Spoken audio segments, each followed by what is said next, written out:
Welcome to Unleash Leadership, the podcast where bold leaders and changemakers come together to share their stories, strategies, and insights for creating a lasting impact on society.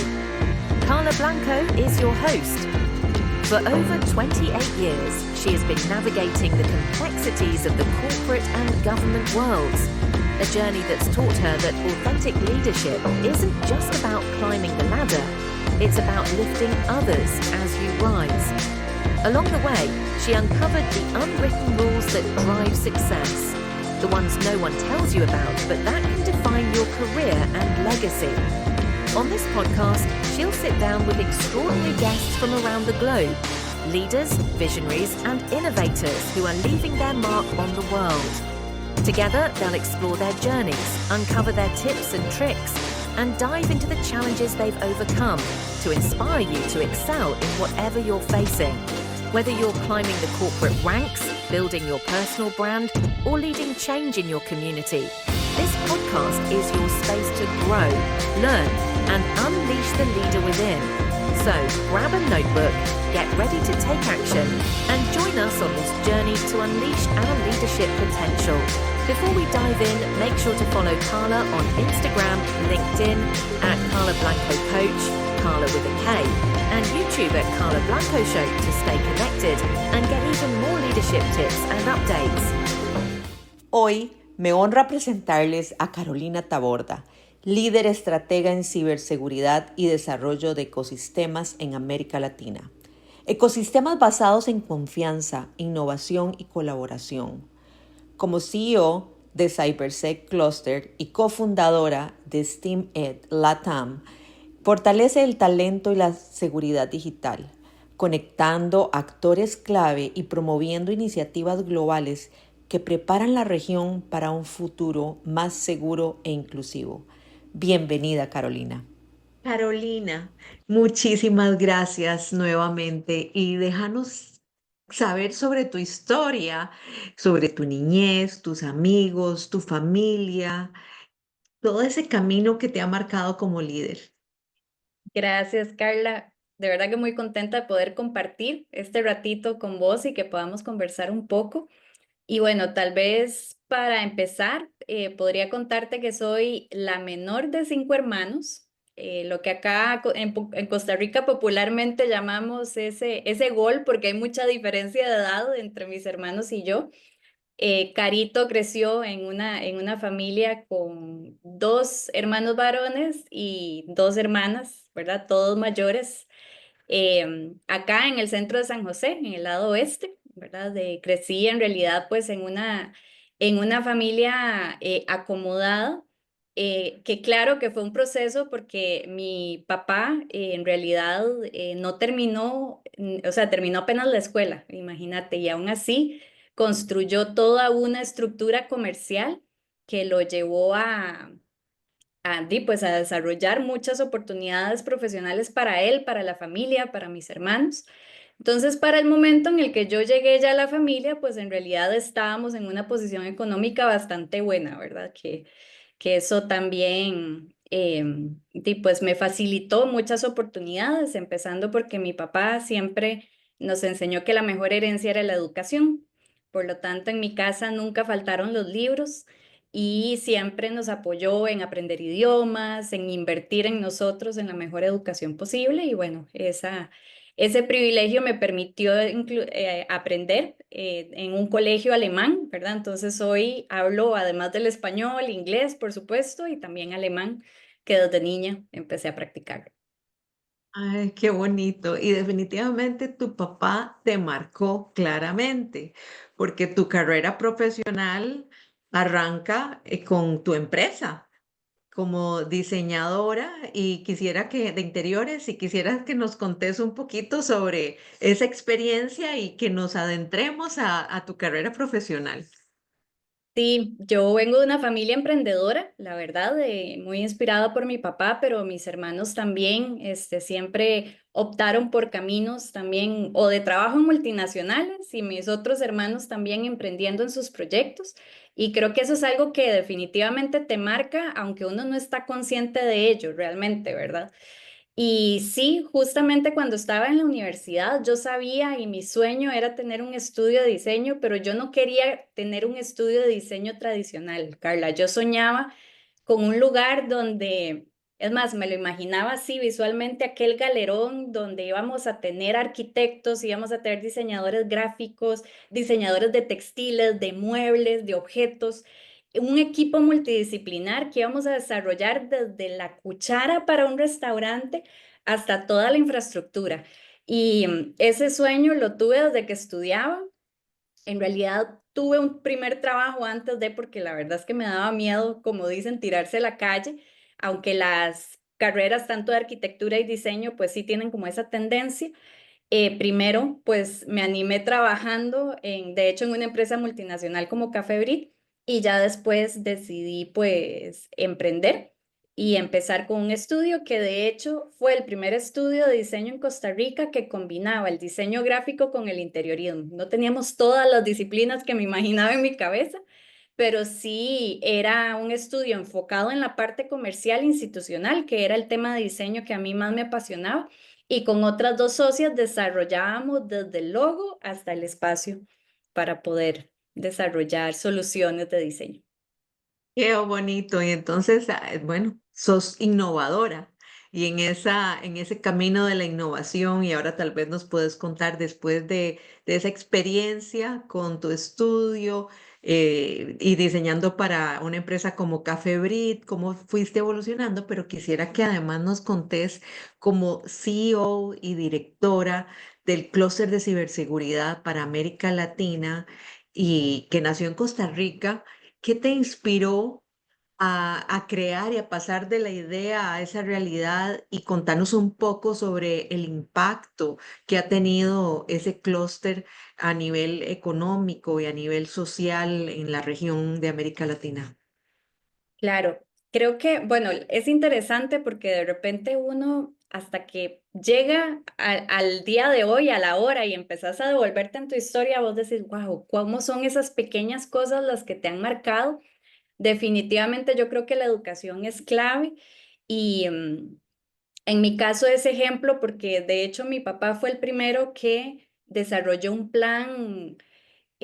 Antes lo llamaban, o sea, no era un plan de crédito, sino como esos planes donde vos podías comprar a pagos, ¿verdad? Algún tipo de producto, o sea, algo completamente innovador para alguien que no tenía un título universitario, que no había, pues ni siquiera terminado el colegio y que aún así él tuvo la visión de desarrollar una estrategia que que impactara a nivel comercial de una forma en la que antes no se vendía porque hoy ahora sí recibís que tasa cero, créditos, un montón de cosas, pero en aquella época de los 80 pues no era así, ¿verdad?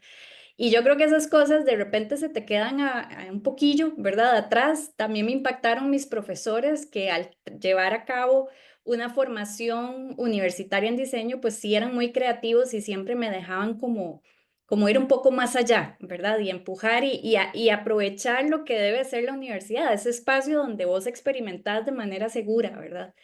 Y yo creo que eso pues se quedó en mi proceso profesional. Por lo tanto, cuando llegué ante la oportunidad de decir, este es el lienzo, hay que diseñar un clúster de ciberseguridad para Costa Rica, y pues por supuesto me emocioné más que asustarme, también me asusté un poquito, pero yo dije, bueno, esta es la oportunidad de poder crear algo desde cero.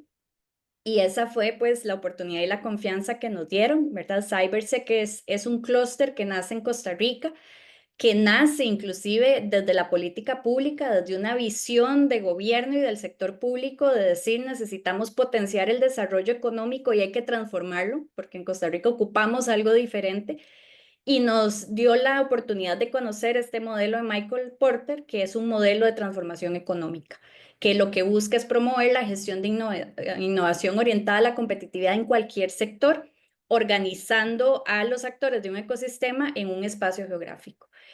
Ciberseguridad es uno de los temas que surgen en ese momento. La primera reunión que yo asistí en el clúster, en ese momento, inclusive representando al Instituto Nacional de Aprendizaje, yo no sabía nada, nada de ciberseguridad. Fue la primera vez que escuché el término. Salí de la primera reunión, yo dije, yo no entendí esto, pero aquí hay algo, hay una oportunidad. Y bueno, un par de años después tuve la posibilidad de ya asumir el liderazgo del clúster y empezar desde cero a imaginar cómo se visualiza, ¿verdad? O se materializa más bien esa idea de un ecosistema organizado, que es básicamente lo que nosotros, en palabras sencillas, es lo que hacemos, organizar a los actores claves del ecosistema para desarrollar las capacidades de ciberseguridad. Me encanta. Quisiera que profundices un poquito sobre ese superpoder de colaboración que tenés y cómo has logrado articular diferentes esfuerzos en el sector público, sector privado y academia. Sé que parte de tu marca personal, además de ser una líder visionaria, innovadora, la colaboración es crítica para vos. Entonces, contanos tal vez alguna de tus experiencias articulando esos tres sectores.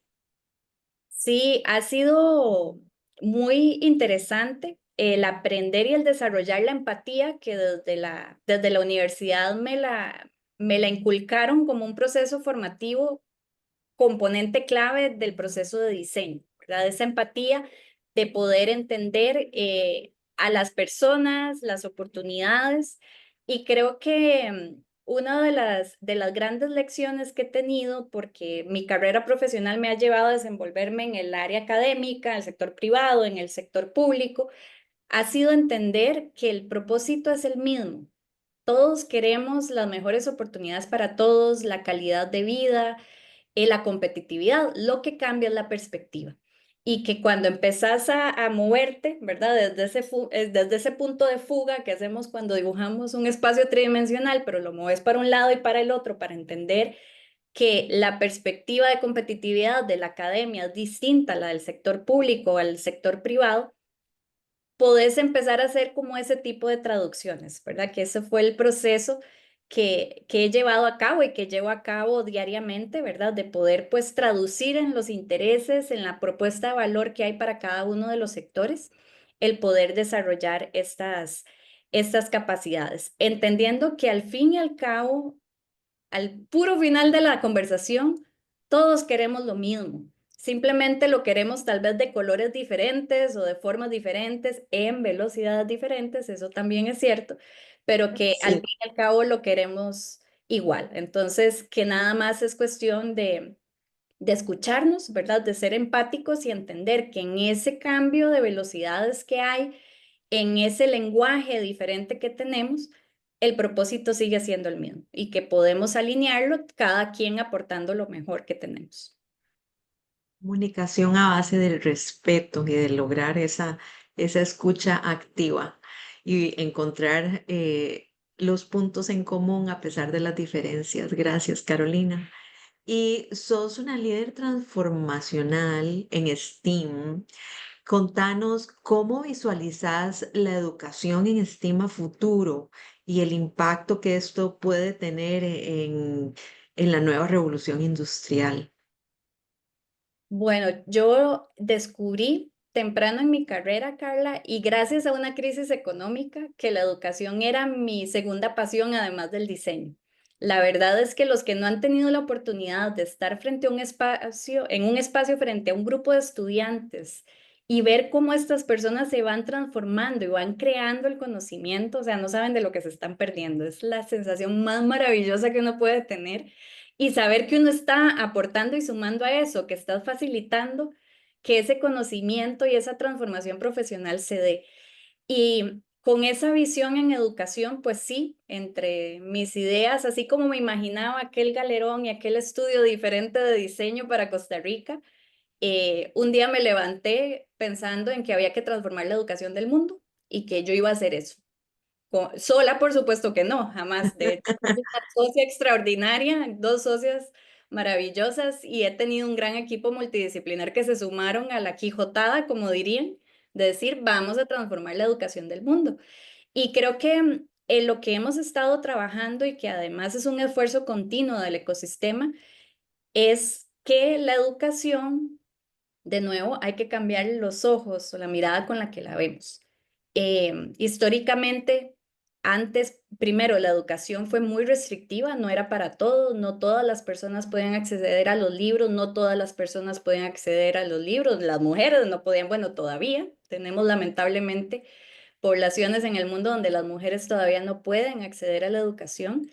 Pero sí que es cierto que gracias a la cuarta revolución industrial y a la democratización del Internet, pues también hemos accedido a mucho más conocimiento de la humanidad en general. Por lo tanto, eso nos da una oportunidad de que ya no hay que ir a un lugar específico como un aula a aprender o hay que sentarse a conversar con un maestro o incluso anterior, históricamente, hablando con un sacerdote, porque el primer lugar donde ibas a aprender eran las iglesias antes, después ya las escuelas y las universidades.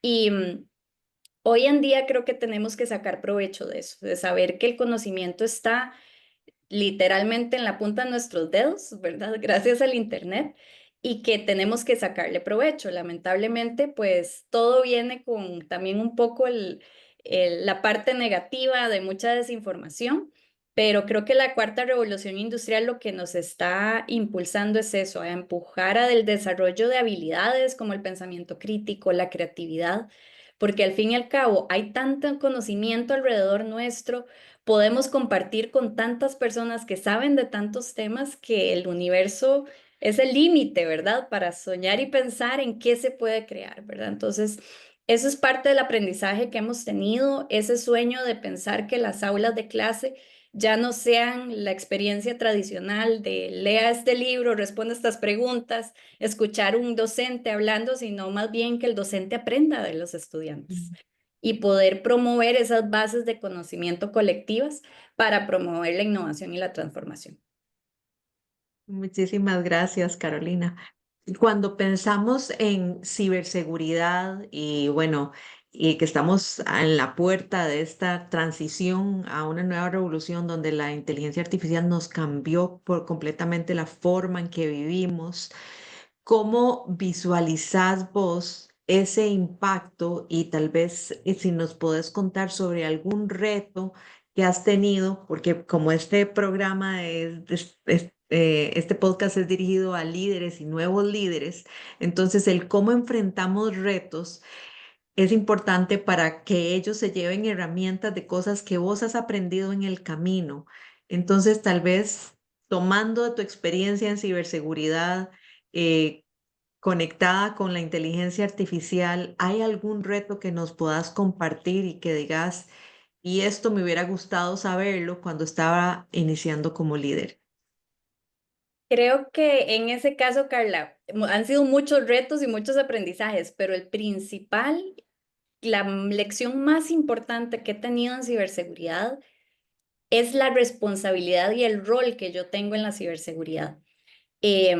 Justamente cuando inicié en mi rol de gerente del clúster, no teníamos, apenas tenía yo 3 meses de estar desarrollando hay que entender que cuando hablo de un lienzo en blanco, era completamente en blanco, ¿verdad? De comprar dominios, abrir cuentas de correo, desarrollar marca, no existíamos, fue algo de la nada. Y en 3 meses en Costa Rica en el 2022 tenemos el mayor ataque cibernético que hemos tenido, que afectó por muchísimos meses al Ministerio de Hacienda, a la Caja Costarricense del Seguro Social, o sea, infraestructura crítica. En ese momento, y yo todavía bromeo con eso, digo que eso no estaba en mi descripción de rol cuando me contrataron, pero de una u otra forma impactó mi función y al inicio fue súper frustrante porque no tengo un background técnico, ¿verdad? No soy ingeniera, soy diseñadora de interiores, no he estudiado programación, ¿verdad? Entonces, el ver a mis compañeros del ecosistema de ciberseguridad, a grandes líderes, a amigos y amigas inclusive que estaban pasando por un mal momento, en esto y bueno, inclusive familia y amigos, porque muchas personas Sí. perdieron sus citas, Carla, para poder ir al seguro social, no podían facturar. ¿Cómo hace un emprendedor o una emprendedora sin poder facturar por semanas, meses inclusive?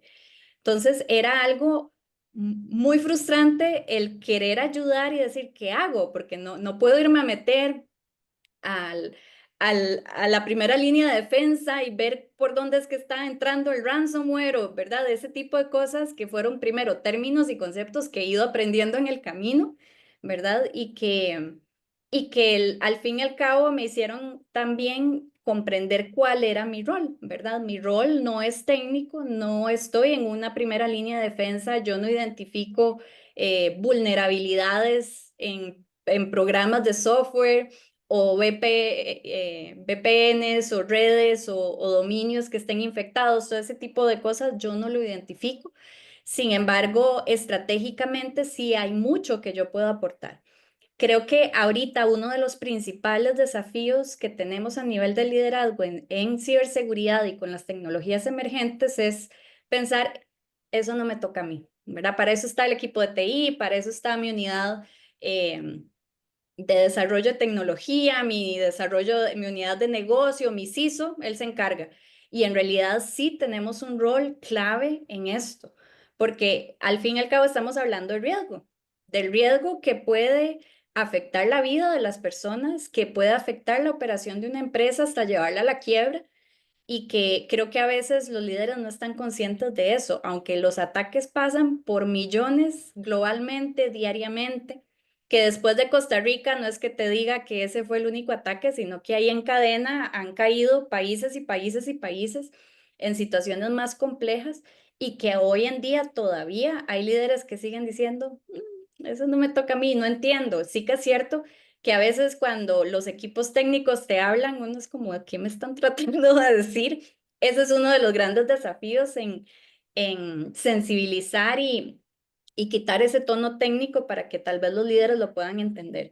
Pero sí que es cierto que lamentablemente estamos en un mundo en guerra cibernética, nos ataca a todos, nos afecta a todos y por lo tanto todos tenemos que contribuir a la solución. Y no puedes ignorar el tema, tenés que aprender o asesorarte y apoyarte con las personas que te van a poder guiar en estos tópicos.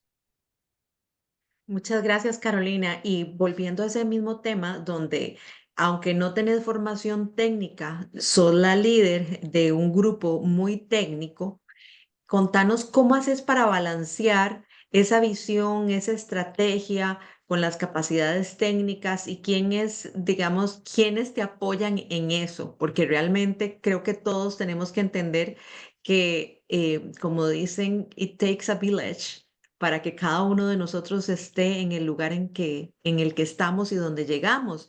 Entonces, tal vez contanos cómo haces para lograr ese balance. Bueno, creo que por un lado, definitivamente la educación es algo que se mantiene. Sabemos que una de las habilidades más importantes es el aprendizaje continuo y a mí me encanta aprender. Entonces, me vas a ver en todas las reuniones tradicionalmente con mi libreta, siempre en una libreta. La verdad es que no tomo notas digitales, me encanta escribir y rayar y dibujar como buena diseñadora también. Y ahí yo voy tomando nota de lo que voy pensando, se me va ocurriendo, pero también voy muchas veces tomando nota de conceptos porque en algunas circunstancias, en reuniones no puedes estar preguntando, ¿verdad? ¿Y qué es un EDR? ¿Y qué es un WAF? ¿Y qué es un, verdad? Entonces, si tenés el espacio, yo creo que eso es importante. Sabemos que una competencia crítica de los líderes es esa humildad de decir, de no sé de qué me estás hablando, porque no lo tenemos que saber todo, ¿verdad? Pero hay momentos en los que uno, por la dinámica de la reunión, no te da tiempo. Entonces, ¿qué vas? Y pues tomando fotos, tomando nota, para después hacer la tarea y sentarte, ya sea a leer o inclusive consultar a alguien más que te pueda ayudar, ¿verdad? Entonces, para mí eso ha sido importante. También implicó un reto que fue quitarme ese estigma de que como soy de las artes y el diseño y la parte social, yo no entiendo de eso. Y eso lo aprendí trabajando en una universidad de diseño, liderando un centro de investigación para la innovación, donde ahí fue donde empecé a convivir con este movimiento maker y con los laboratorios de fabricación digital y con los programadores. Y aprendí de nuevo que entendiendo claramente cuál es mi rol en esta dinámica, otra vez, yo no me iba a sentar a programar en C++, ni iba a aprender Python. Lo hice un curso introductorio de Arduino para decir, esto no es lo mío, no, no lo quiero. O sea, pero ¿qué me permitió? sensibilizarme con el lenguaje, con el concepto.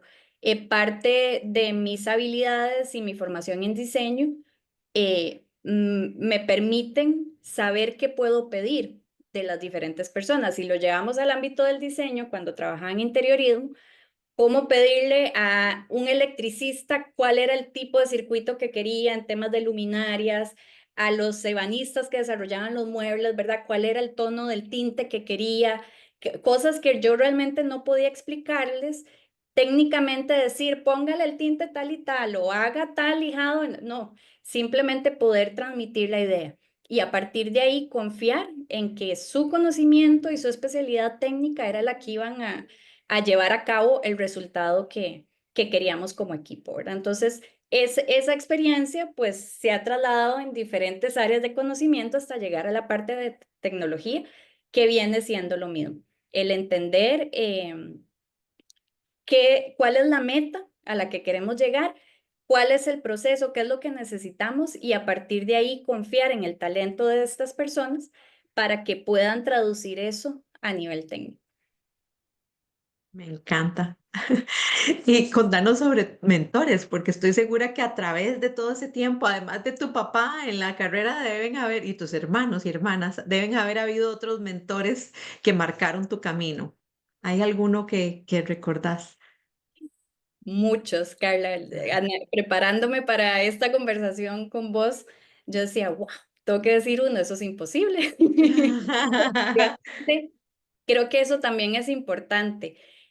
Este proceso, por lo menos en mi experiencia, es que no es un proceso que puedes llevar a cabo sola. El mundo de la innovación, el mundo de la tecnología, el mundo del diseño es una experiencia colectiva. Entonces, a lo largo de mi carrera y en diferentes puntos he tenido personas claves, actualmente lo tengo, que son los que me están, ¿verdad?, marcando y empujando. Yo creo que esa es la dinámica, donde de repente uno también se echa para atrás y uno dice, no, no puedo, no puedo, empezando por este rol que tengo ahora. Por supuesto, lloré en la entrevista. Al principio yo decía, no voy a poder, no, mi currículum no cumplía con medio requisito, ¿verdad? Igual yo lo mandé y yo dije, bueno, aquí necesito la oportunidad de que me escuchen. Eso era lo que yo apostaba y rezaba y cuando mandé el currículum fue lo que pedí. Le digo, yo denme solo una entrevista nada más y ya después ustedes deciden. Probablemente hayan muchos candidatos más. De hecho, hubo más de 45 aplicaciones a mi rol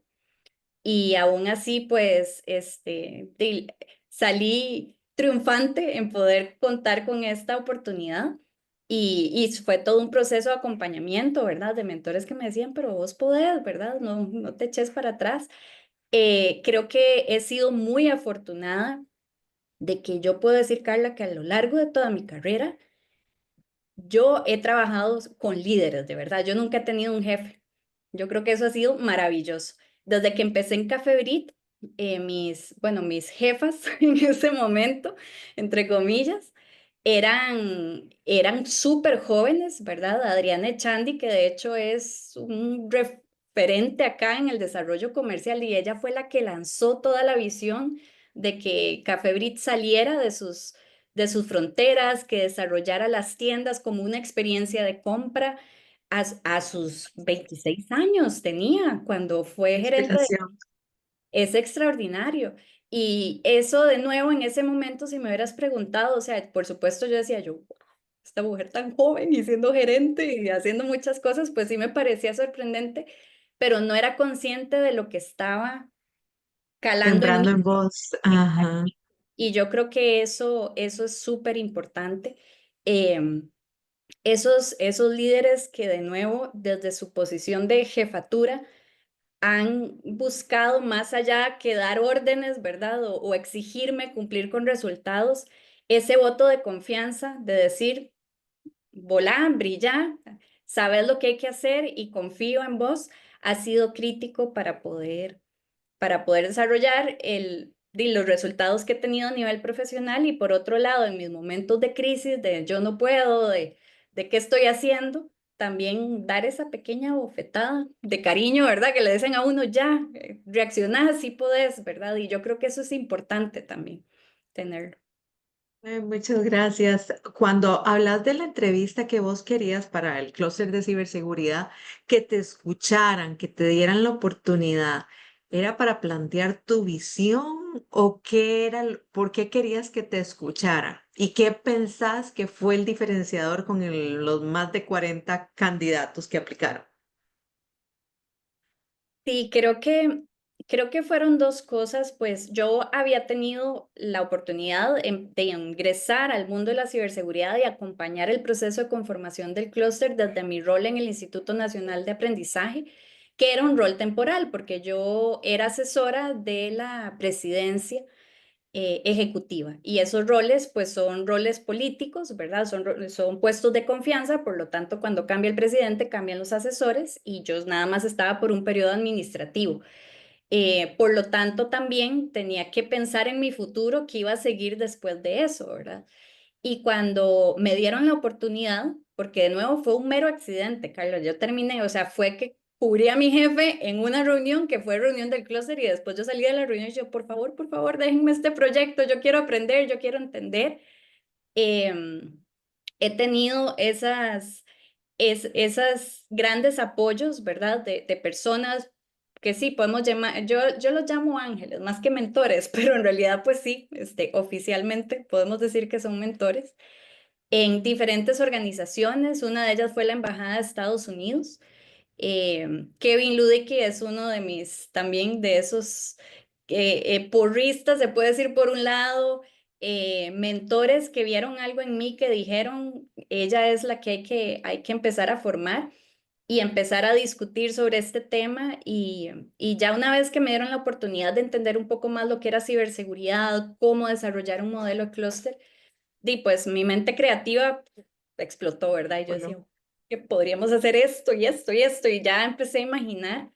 Y yo veía que no, que en el proceso de conformación, como todavía no había una estructura ni un modelo de gobernanza, pues por supuesto, porque eso es clave, Carla, en estos procesos hay que organizar las cosas y no funcionan, ¿verdad? Entonces, no había una claridad y yo con esas ganas, ¿verdad? Esa esencia de diseño que me decía, déjenme organizar esto rapidito y yo les prometo que podemos hacer varias cosas. Así que cuando ya finalmente me contaron que iban a abrir el rol, yo dije, yo lo quiero, yo lo quiero, yo lo quiero, yo lo quiero. Y había algo en mí que todavía lo hay, inclusive en todo este proceso de diseño y desarrollo del clúster, que yo se lo digo al presidente de la junta directiva, es que todas las células de mi cuerpo lo gritan, gritan que vamos por aquí, o sea, que es esa intuición que me dice, estas son las oportunidades que podemos crear, este es el impacto que podemos generar, así vamos a crecer. Y yo lo tenía clarísimo, pero por supuesto, cuando me cuentan que abren el rol y me pasan los requisitos, ¿verdad? Imagínate el rol tradicional, claro. ¿verdad? Ingeniero industrial, y yo no soy ingeniero industrial. Maestría en negocios, no, tampoco, eso, o sea, y ahí iba lista punto por punto, y te lo juro, yo creo que solo el inglés aplicaba. Entonces, en ese momento, por mi rol en el INA, pues sí, obviamente ya había interactuado con muchos del equipo que iban a tomar esa decisión de quién contratar. Entonces, yo les pedí la oportunidad y les dije, yo nada más déjenme contarles lo que veo, lo que me imagino. Y bueno, pues tuve la fortuna de que sí pudimos alinear el propósito. Sinceramente, pues no sé qué habrán dicho o qué fue lo que me diferenció de los demás candidatos, porque sé que habían perfiles muy altos, hasta exministros, ¿verdad?, que querían aplicar. Y yo, o sea, podría tal vez pensar que era mi pasión y el deseo tan grande, porque sí puedo asegurarte que nadie de los que aplicó lo quería tanto, tanto, tanto, tanto como yo el rol. Entonces, tal vez de repente por ahí iba un poco la... No, también estoy segura que los resultados, y bien decís que, y me gusta que compartas que habías trabajado con algunas de estas personas, entonces ya ellos conocían quién es Carolina y cuáles son las capacidades que tiene Carolina, y entonces podían tener ese voto de confianza porque muchas veces queremos mucho, mucho algo, pero tal vez no estamos listos. Y esos mentores nos ayudan a ver que no estamos listos, pero en otras ocasiones se convierten en lo que yo llamo el pusher o la persona que nos impulsa a tomar, a dar ese paso. Así es que muchas gracias por dar el salto y por asumir esa gran responsabilidad que te ha traído también grandes retos y grandes satisfacciones. Ya casi vamos terminando, pero hay dos cosas que quisiera que abordemos antes de terminar. Y una es, ¿qué consejo le darías a los líderes que se están formando, esos líderes emergentes? Y que además luego nos digas qué significa expande tu potencial y cómo ha impactado ese expandir el potencial en tu carrera. Bueno, el consejo que les podría dar fue tal vez uno de los consejos que más me ha marcado a lo largo de mi carrera, que de hecho fue en diseño. Uno de los principales proyectos de remodelación que tuve eran más de 6.000 metros cuadrados. Yo apenas como con 26 o 27 años y yo dije, ¿quién dijo miedo? Esto lo desarrollo. Y en el momento en el que estábamos desarrollando el proyecto, el cliente, el gerente, me dijo algo en una de nuestras reuniones de trabajo que a mí me marcó porque él me decía, cuando estábamos definiendo el presupuesto y todo, me decía, Carolina, ¿usted cree que a mí me da miedo tomar una mala decisión y quebrar este negocio? Me dice, así como levanté este, levanto 5 más, ¿verdad? Muy, este, con una visión, ¿verdad? Muy humilde, pero tenía toda la razón, había hecho un imperio y tenía esa capacidad. Pero me dijo algo que se quedó conmigo siempre y me decía, lo que pasa es que cada mala decisión que yo tomo repercute en la gente que trabaja conmigo. Entonces, ese es el consejo que les doy a los líderes. Yo sé que a veces tenemos mucha presión en temas de los números y las metas y las cuotas que hay que cumplir y de esas expectativas que tenemos, pero al fin y al cabo, una mala decisión financiera eventualmente se resuelve. Una mala decisión de comunicación, de mercadeo se puede resolver. Pero el tomar una mala decisión que va a impactar a tu equipo de trabajo, a sus familias, que puede incluso generar despidos, es algo que no puedes recuperar. Entonces, para mí es ese consejo, el entender que aunque sí que es cierto que a veces el liderazgo se siente como un área o un espacio muy solitario por el tema de algunas decisiones que hay que tomar y sobre todo la parte confidencial que uno tiene que manejar, no estás solo y tenés a muchas personas a cargo y tenés que entender que la responsabilidad es con todas aquellas personas que están dando tu voto de confianza, sea la junta directiva arriba, ¿verdad? O sea el equipo que estás liderando abajo, ¿verdad? Entonces, ese sería mi consejo, yo creo, el saber que cada mala decisión o buena decisión repercute no en mí, sino en los demás y que debo ser muy responsable al respecto. Gracias. Y expande tu potencial, ¿qué significa para vos? Para mí, expandir mi potencial ha significado, el primero, responsabilizarme y apropiarme de este proceso. Creo que a veces hemos percibido que hay muchas coincidencias, que mucha suerte, ¿verdad? Que las cosas pasan incluso por accidente.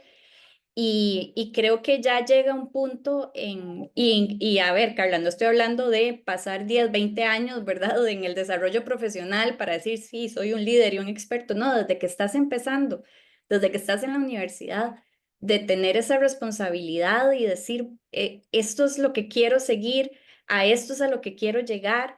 Expandir ese potencial implica de nuevo otra vez ese impacto a las personas con las que trabajas, a las personas que formas cuando estás en este proceso de trabajo, las personas que conoces que te empujan, como decías ahora hace un ratito, o que, o que inclusive te marcan negativamente, porque hay que aceptarlo, o sea, no todo son experiencias positivas y hay experiencias negativas que también te marcan para ser mejor. Y creo que expandir el potencial es justamente esa experiencia de nuevo ser agradecido, de ser responsable con uno mismo, con todo lo que uno se merece y lo que uno tiene que hacer, y también saber que cada acción que tenés crea un impacto en tu entorno, sea tu entorno inmediato personal como tu familia o sea en tu equipo de trabajo, tu organización o inclusive en el ecosistema. Definitivamente una mujer innovadora, visionaria, comprometida, que colaborar es parte de su esencia, pero para mí sobresale muchísimo la humildad, esa humildad con la que vos conectás con los demás y escuchás con muchísimo respeto. Y entonces ahí es donde yo creo que todas tus características generan estos grandes impactos que no es solamente a nivel país, sino a nivel regional y a nivel mundial también. Gracias por acompañarnos y gracias por compartir todo ese conocimiento, Carolina. Muchísimos éxitos, que tus éxitos son los nuestros. Gracias a vos, de verdad, por toda la guía, también por ser una inspiración y por estos espacios que nos hacen seguir creciendo y expandiendo nuestro potencial.